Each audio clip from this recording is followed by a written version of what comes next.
हम रंजना कर्ण आ एगो भगवती गीत लऽ के आयल छी, सुनू। सतयुग में हे मैया सती कहाओला, माँ हे शिव शंकर गृहनारी, माँ हे शिव शंकर गृहनारी। दान बदल हे मैया तो ही मरबा ओला, दान बदल हे मैया तो ही मरबा ओला। माँ हे आज धरि रहलहूँ अकेली, माँ हे आज धरि रहलहूँ अकेली। द्वापर में हे मैया द्रौपदी कहाओली, द्वापर में हे मैया द्रौपदी कहाओलानी। माँ हे पाँचों पांडव गृहनारी,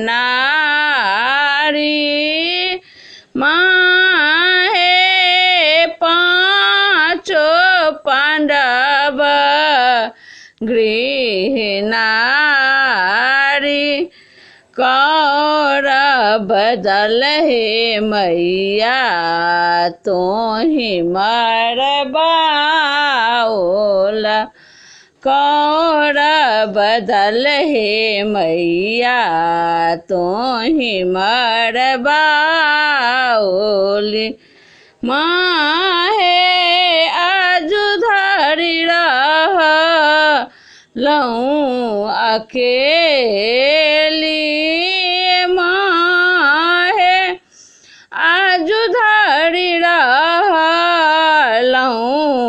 अकेली। त्रेता में हे मैया सीता कहाओलानी,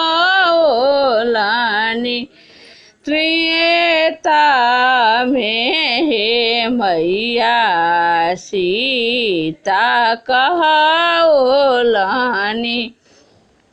माँ हे रामचंद्र घर के नारी, माँ हे रामचंद्र घर के नारी। रावण दल हे मैया आही मरबा ओला, रावण दल हे मैया आही मरबा ओली। माँ हे आज धरि रहली अकेली, माँ हे आज धरि रहली अकेली। कल युग में हे मैया काली जी कहाओली, कल युग में हे मैया काली जी कहाओलानी।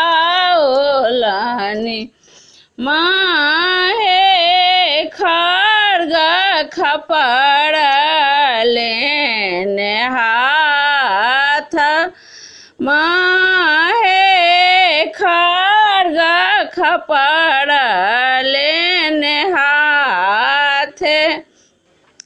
असुर के मारलनी मैया असुर संहारलानी